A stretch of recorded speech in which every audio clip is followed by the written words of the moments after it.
to the Pat Mayo Experience. This is it for the 2016-2017 PGA seasons, the Tour Championship. We've whittled it down to 30 players. There is no cut this week. Obviously, with only 30 players in the field, there's going to be a lot of duplicate lineups on DraftKings. And to help me break down the strategy with all this, preview Eastlake, and get into the actual picks and key stats, it's Jeff Bergerson from FantasyGolfInsider.com. What's going on, man?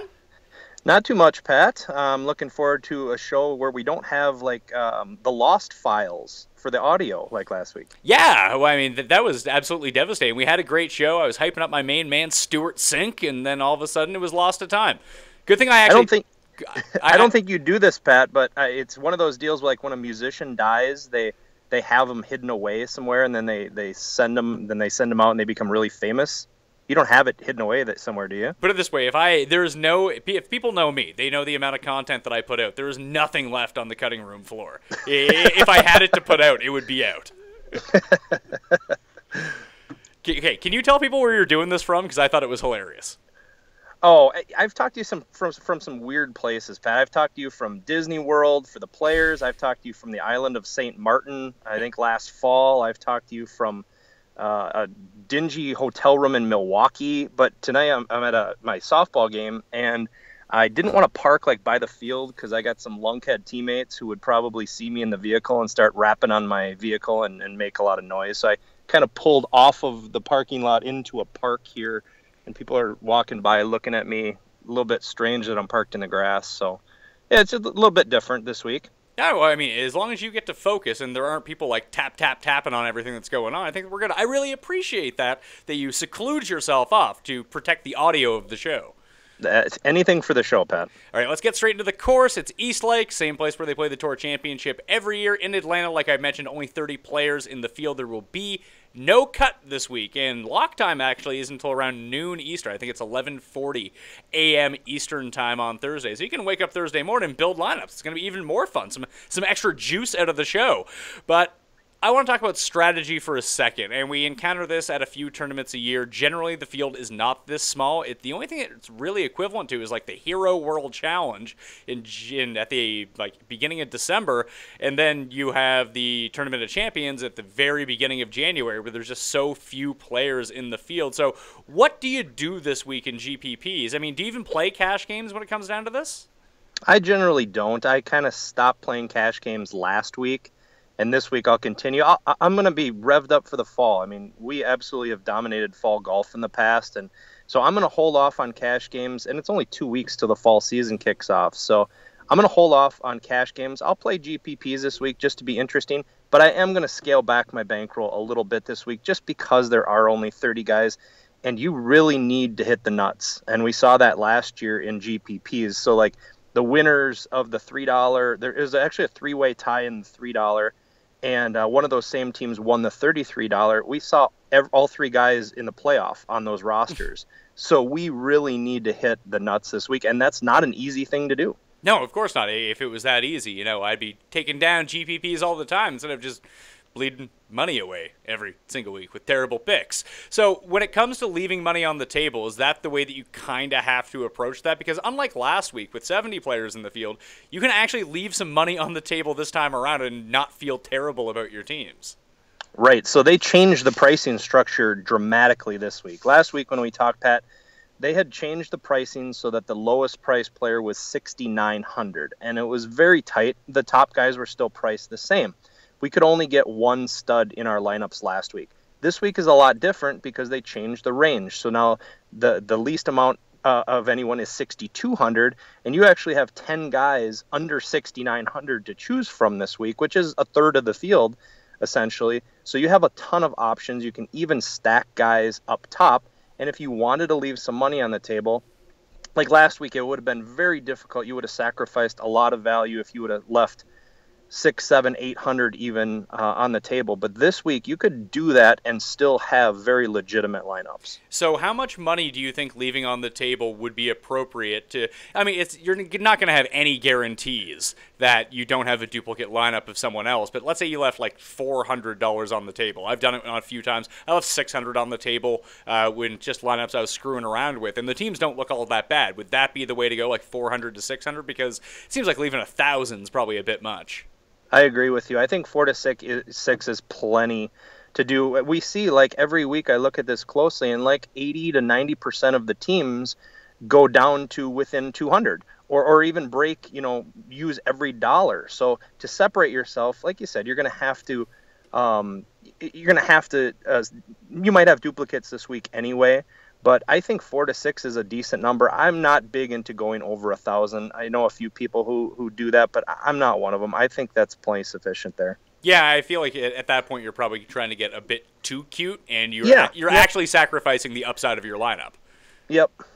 So what about something like pivot plays this week? I mean, if you take the 6 chalk guys, obviously not everyone's going to have those 6 chalk guys, but you just increase the ability to create a duplicate lineup. And the reason that I'm stressing so much on duplicate lineups for everyone out there is that where it's only 30 players in the field, this is really going to pop up. I mean, if you win one of these giant GPPs and you have to split it 87 ways, I mean, it's not so fun anymore. You want to win it by yourself, take home all the money. And I don't even know if that's going to be possible, because you do have to hit the nuts like Jeff mentioned, so you're going to need to have the best guys into your lineup. You just have to make sure that not everyone else has those exact same guys. So should you be targeting, like, when we think about like contrarian plays this week, you're not going to get like 0.2% ownership like you would in a 156-man field. Like a pivot play this week is going to be like 13% owned or 8% owned or something like that. People are still going to have that player. So do you have to target like 2 of those guys for your lineup as a way to make it different? It's going to be awfully difficult. So if you looked at the ownership from the Tour Championship last year, there was only a couple of guys owned under 10% in the entire field. And I think that's going to be similar this week. The pivot plays are going to be, 15%, especially up top, even more than that. So I think it's very difficult to be contrarian in any way. But now we talk about aggregate ownership a lot, Pat. We got to bump that number up this week. Our normal target's about 70 to 90%. We clearly have to bump that up because it is such a small field. But if you can do a couple of pivots, that would put you, for instance, if you pivot to Dustin Johnson off of Jordan Spieth, I think that might shave 10 points of ownership off, because I think Spieth will probably be 28 to 30 and Dustin will probably be around 20. So you could, if you do that in a couple spots, I think that's going to help make stand apart at least from a good share of the other lineups. Yeah, so the only 5 players right now I have projected at 10% or lower are Patrick Reed, Kevin Kisner, Brian Harmon, Adam Hadwin, and Jonathan Vegas. Does that sound about right to you? I think so. I think those are the only guys that I could possibly see under 10, maybe not even Reed. But the other guys, yeah, I think those are the only guys that have a chance to be under 10. Yeah, so that's kind of sickening when you think about it. So, yeah, right. Leave that like $300, $400, $500, $600 on the table, and you do increase your chances of creating a unique lineup in this sense. Let's talk about the course, East Lake. We've seen it a bunch of times. I actually stressed accuracy in my key stats this week over distance. Now, it is somewhat of a longer course. It's a par 70. It's almost 7,400 yards. So if you can hit it long and straight, you're going to have a distinct advantage here. Unfortunately, really no one besides Dustin Johnson and Justin Rose are doing that right now, and Leishman as well, who's obviously coming off the win. But I think that you'd want to gear yourself towards your more, if you just sort by strokes gained off the tee, and then you focus on looking at who hits a lot of fairways out of those guys, I think that's probably the way that you would want to play it here for at least assessing how players drive the ball. What are you looking at for key stats?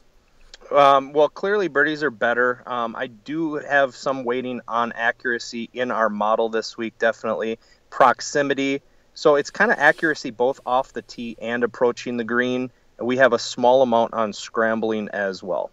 All right, because when I found, I went and, reverse engineered everything, and basically over the past 5 years, the one thing that didn't really seem to play much of a factor was strokes gained around the green, although the most vivid memory I have of this course is Bill Haas chipping it out of the water to save par on 18 and win $10 million. That's right, yep. So when you're trying to pick a winner here, because obviously you're going to need the winner, you're probably going to need second and third place as well. Are you leaning with the elite guys because that's just who we've seen win this event over and over? I think so. It's hard to imagine that the winner doesn't come from the top 8 guys or so. So for that reason, I'm going to own at least 1 in each lineup and stacking 2 in many lineups. I just can't see we have an optimal lineup that our model produces each week, and it actually starts, I believe, with Paul Casey. For cash games, that might be okay. but for GPP purposes, I just don't see that could possibly work. I don't know about you. What do you think? Yeah, I think you're going to need to have one of these studs. Like normally, I mean, I enjoy to bet golf almost every single week. I threw in one bet this week, and it was at Charlie Hoffman at 66-1 just for some fun because I actually think he lines up really well for this course, but I don't really expect him to win. Maybe once in 66 times he can win, and I'll get lucky, but we'll see how that ends up turning out. But yeah, I would lean towards either the key stats that I really looked at here was strokes gained approach, driving accuracy, birdie or better percentage, greens and regulation, and I really weighted current form. Like I only went back and looked at like the past 4 and the past 8 rounds, and if people want to sort those stats for themselves, you can still go to fantasynational.com right now, join up for the founding member program. You have until this week to do it. That's the end of the deal, and then you're going to have to pay full price for the year. The way that I've worked it out, that right now, that if you go sign up, it's less than 1 entry into a $4 GPP every week for the year. It's not so bad. You get a lineup generator, you get ownership projections, you get the rolling stats, and able to customize the model that you want. It's not making picks. It's letting you research your own picks and come up with your own unique ones and build your own unique lineup. So that's something that we really stress at fantasynational.com. Jeff, what do you guys have going on right now that people can subscribe to Fantasy Golf Insider for, and what do you have coming up for the web.com and the swing season? Yeah, so we also have a rolling stats model because I think it is very important to capture, and especially in the FedEx Cup playoffs, we see so often times guys build momentum and they just keep producing good results for this 4-week stretch. It's just a condensed period of time. So I like the rolling stats model that we have. We have a great tournament history chart. We compare odds versus daily pricing. We have a wonderful FGI model that we work off of every week, and that's completely interactive for folks to change the weightings however they see fit. So if they, like the current form stat this week, they can definitely change that. We put a baseline on it, but if they want to stress that and overemphasize that, they definitely can.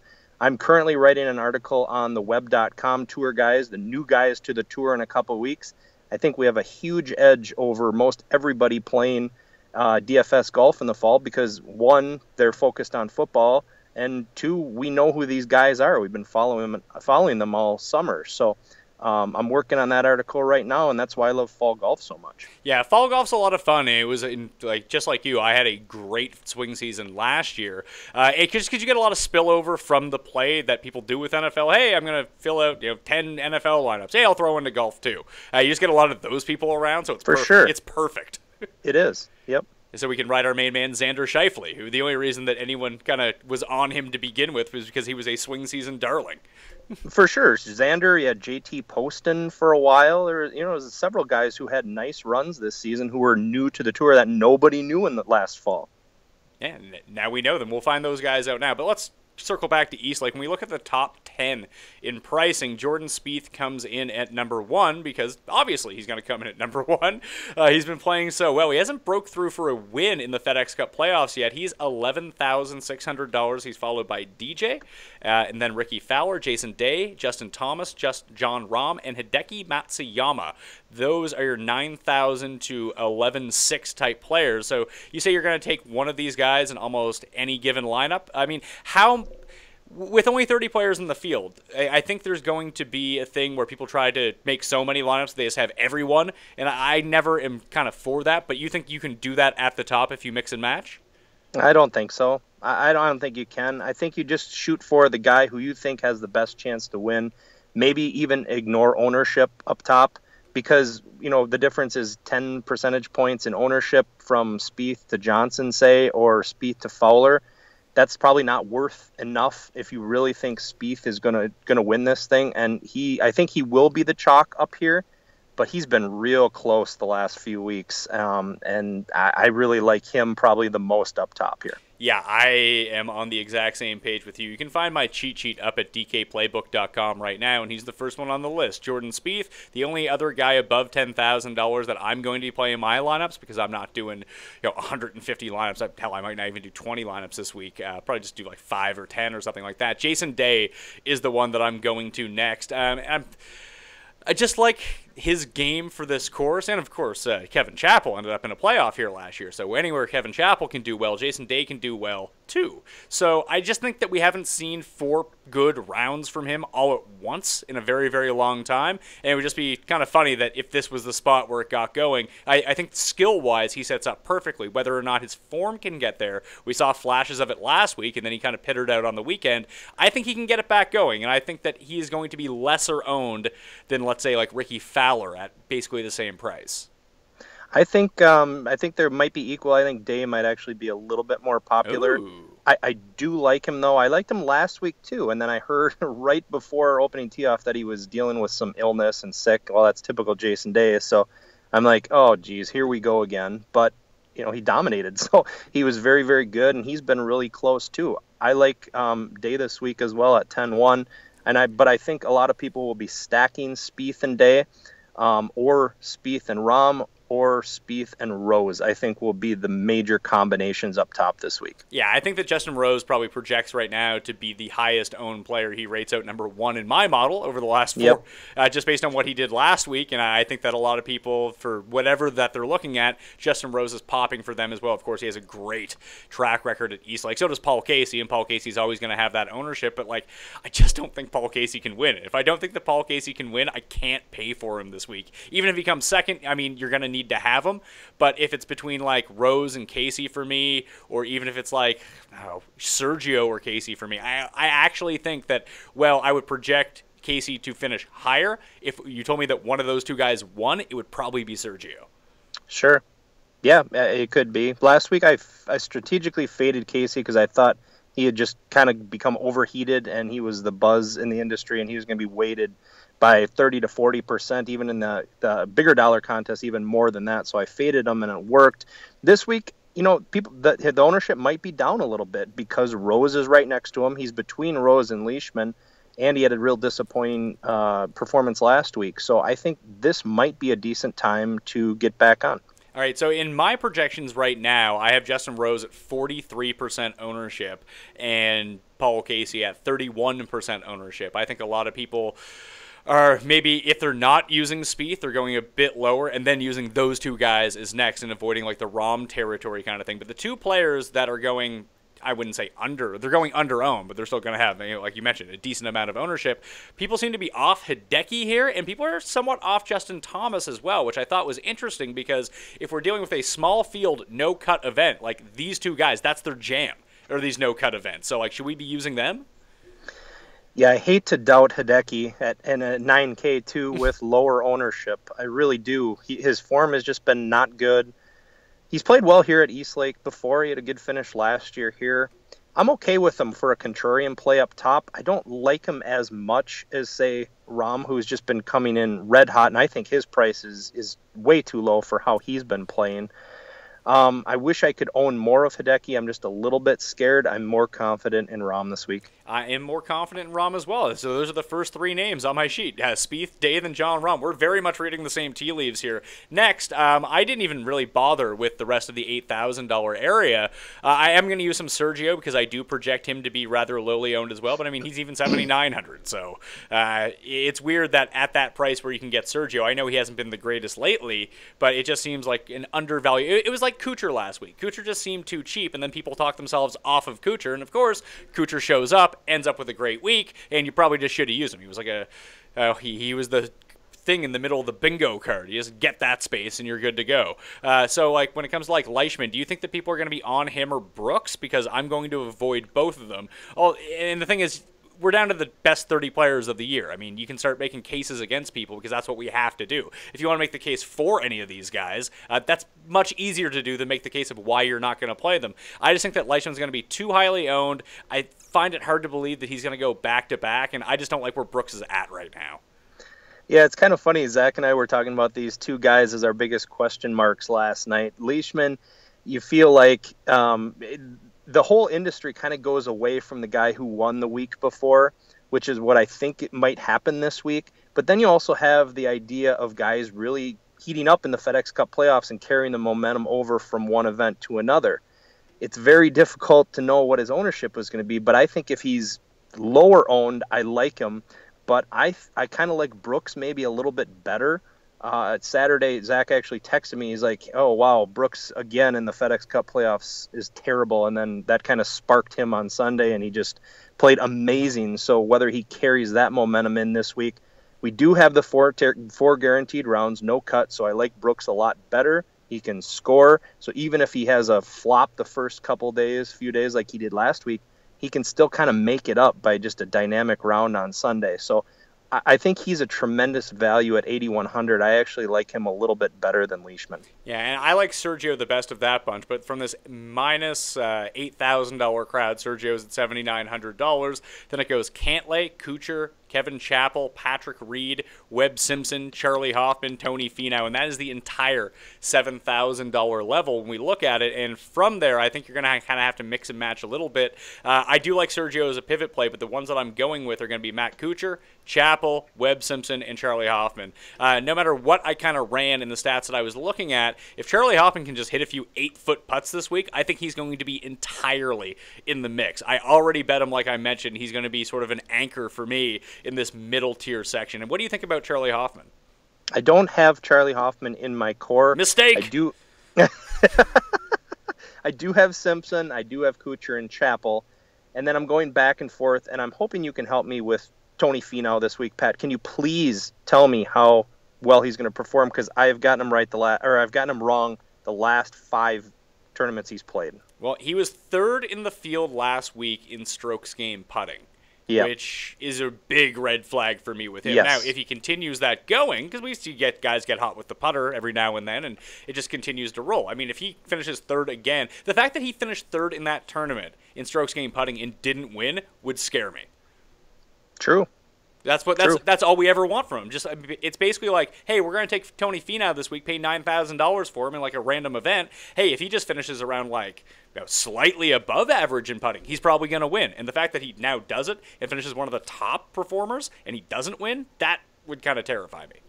Sure. Yep. So that would until he puts up a couple eagles and screws you. Well, it's at a par 70. That's going to be tougher to do. Yes, it will be. Yep. So, I mean, if Luke List was in the field, would you use Luke List too, knowing he's going to make 8 eagles and somehow come in last? I'll save Luke List for the fall. He's got to win in the fall, right? Yeah, I think he does. Who's going to win first, him or Cantlay? That's a tough call. List will play more, so I'll go with List. And List did well in the swing season last year as well. Yeah, he did.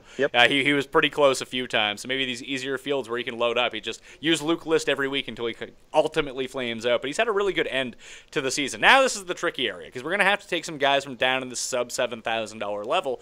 Berger's the first one. He's $6,900. Then it goes Xander, Kisner, Henley, Duffner, who's had a great track record at Eastlake in the past, Woodland, Perez, Stanley, Harmon, Hadwin, then Johnny Vegas has made it all the way to the Tour Championship. He comes in at $6,200. The two guys that I like from this area are Russell Henley and Pat Perez. I think they possess the right type of game for Eastlake, and they have a bit of form. Henley less so than Perez right now, but I do like how they're playing amongst this group. Like, it feels like Berger should be the play, especially with how he played here last year, but I'm just not seeing it with him right now. I don't like the way he looks.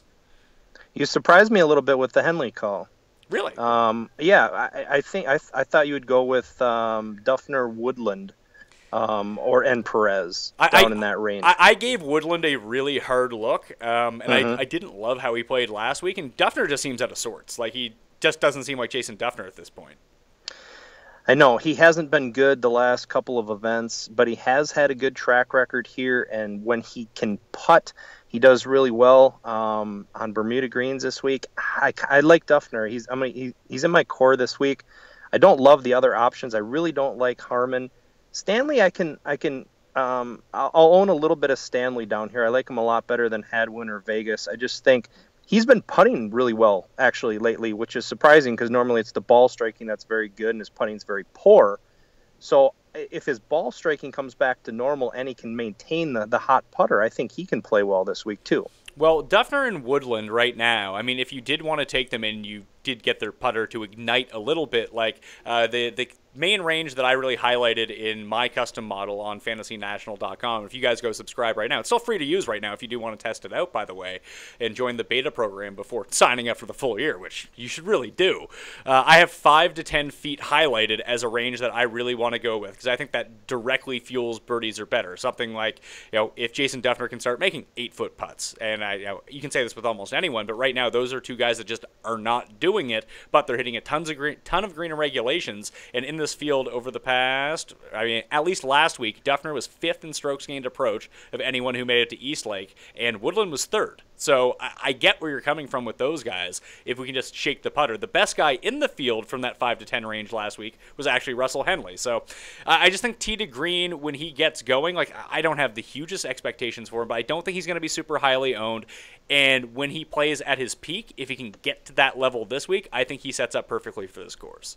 That's awesome because I think outside of Kisner, I think he will be the lowest owned in this range out of Finau, Berger, Scheifele, Duffner, Woodland, Perez. I think Henley will be the lowest owned of that grouping right there. Yeah, the one thing that Henley's not doing right now is actually just converting on par 4s, like his par 4 birdie or better percentage, and on par 5s, which you don't really expect him to make a lot of birdies on anyway because he's not a bomber, but he's still doing everything well. The approaches, off the tees, hitting a ton of fairways. The putting, obviously, is really good from 10 feet and in. It's just he's not somehow making birdies on par 4s, which is usually a key part of his game.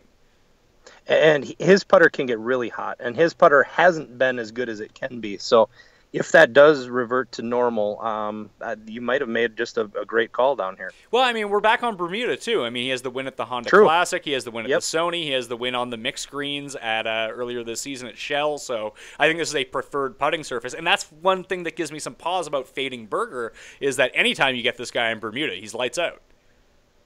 That's true too, and Berger is a guy who can do that. His form has just been so awful, which will keep his ownership down, but his price continues to sink lower and lower, so it just feels like you're getting just this huge value down at 6,900. He's played decent here at Eastlake before, but not outstanding, but he's a guy that I wouldn't be surprised if he jumped up and took a top 5. What if you look at someone, the winning scores of this event kind of fluctuate, like -10 should be good.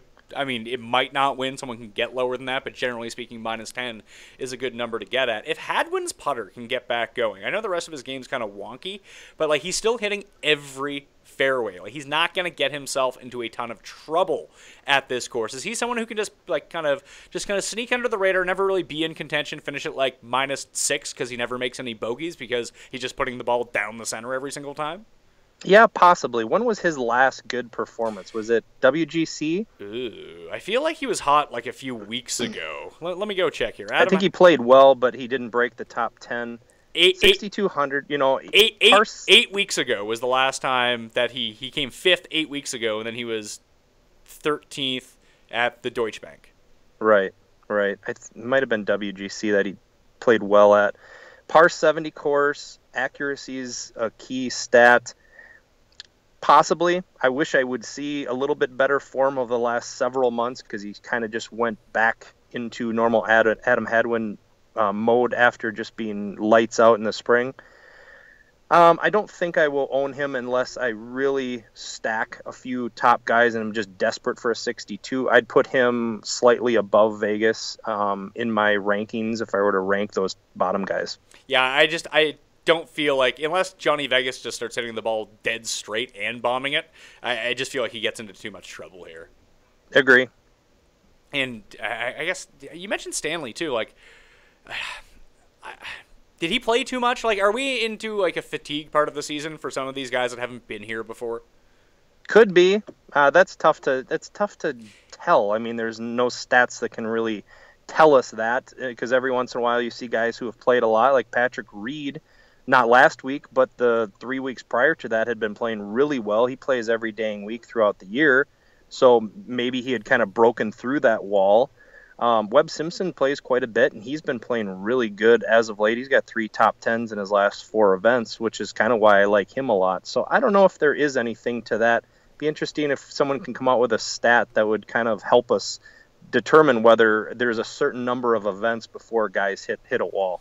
Yeah, it's going to be tough because it's going to be so personal to each player and what their travels. For sure. It was like when we saw Spieth at the beginning of last season, where it was very clear that he was not playing like every single week, but he was playing in like Singapore, then China, then Dubai, then he was coming back to Hawaii, and then he was going back overseas, then coming stateside again. Like, it kind of affected him for a while. Sure, that's true too. So, but these guys aren't doing that. They're basically just like going to baseball games on Monday and Tuesday, and then showing up to the golf course and playing. So right. It's difficult to see. But like, there's just a lot of these guys that haven't really been there before. Like, I would give. I don't want to say I would bump them up because most of the guys that are inside the top 10 right now are guys that play at Eastlake every year. But they've done the routine of playing all 4 events in the playoffs every single year, and then they go play for America or the World Team, or then they go play for Team Europe at the Ryder Cup every on and off year. That they're used to it, and then they're just not going to play during the swing season. Like, there's a few guys in this field that are still gearing up for the swing season. Oh, for sure. Yeah, there will be some guys. A lot of the top guys take it off or just play in like a couple of events, like the WGC or over in China. A couple of them do, but most of the top guys take a good share of the fall season off. Yeah. All right, Jeff Bergerson. Check him out on Twitter at Fantasy Golfers. And remember to subscribe to FantasyGolfInsider.com because, you know what I used last week? Your lineup builder for NFL. It was legit. Oh, you like that? Yeah, we're offering tons of NFL content completely free for Fantasy Golf Insider members. We got the lineup generator. We got articles, GPP, cash game. We got projections. We got a wide receiver versus cornerback chart. Tons of NFL stuff all just kind of thrown in for our loyal golf members. Plus that MMA stuff. Plus MMA, yeah. We do a bunch of stuff. Yeah, you might have to change the name of the site soon. There's been talk, yeah.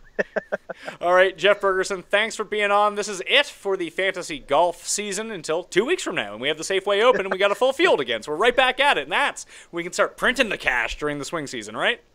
Enjoy the off season. Yes, I mean, I'm going to have such an extended rest. It's going to be so glorious. At least next week I want to, because there's no MMA next week. There's no golf next week. I can just stick to football shows, and it'll seem like a light week. It'll be perfect. It's a little bit different than football, where you just wait these 7 grueling months before any action golf. You get a week off, and you are right back at it. Yeah, I mean, that's kind of the glory of golf, though, isn't it? I like it. I'm happy with it. Yeah, no CTE in golf. Not much, at least. Right. Unless it was Trump hitting Hillary with that golf ball. Oh, no. Stop. All right, I'm Pat Mayo. You can follow me on Twitter, Instagram, and Facebook at ThePME. Check out the cheat sheet up on DKPlaybook.com to subscribe to the video version on the DraftKings YouTube page. And for the audio versions, you can just search The Pat Mayo Experience on iTunes, Stitcher, Google Play, and Audio Boom. I'm Pat Mayo. Good luck this week. Thanks for being around. We'll be back in 2 weeks with more golf. I'll see you next time.